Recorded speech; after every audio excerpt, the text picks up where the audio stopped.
Sa aton halangdon nga mga hurado, tumalanaw kag alagad sang Ginoo. Ako gali si Eric Michael Pigayola, gikan sa Testament of Love Baptist Church. Kag tigulo sa akon binalaybay, mas maayo nga handa ka. O Kristohanon, mas maayo nga maghanda sa nabilin nga adlaw, kayang adlaw-adlaw nga sulugataon, damo pagdilaw. Apang may Dios nga nagatanaw sa aton tagipusoon, konkista na lugar. O Kristohanon, pwede gid kita magbugnaw sa mainit nga panahon.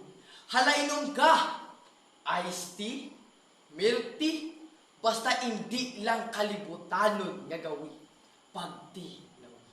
Hindi gid paglipati, nga magbugnaw ikaw sa buluhaton sang Dios. Hala, simba ikaw sa Dios. On time sa serbisyo, hindi gid magbisyo. Adik kay Kristo, hindi magkadto sa amin.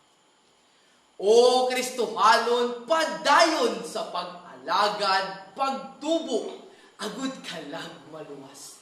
Kag magkadto sa langit, kabudlay mo, dito lang pagtuwas. O Kristohanon, hindi gid kita malipad.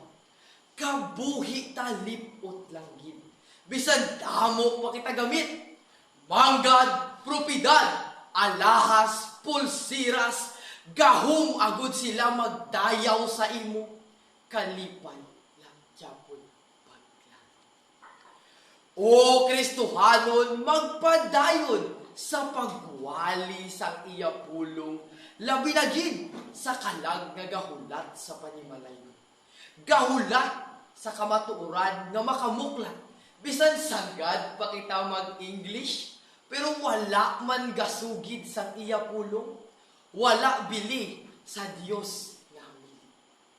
O Kristohanon, hindi lang dapat magdumdum, kundi maghanda sa kaaway nga iya gubon aton kabuhi kag handom sa buluhaton.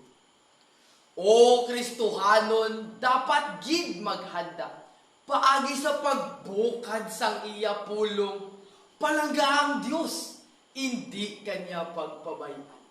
Padayon, mas maayo nga handa ka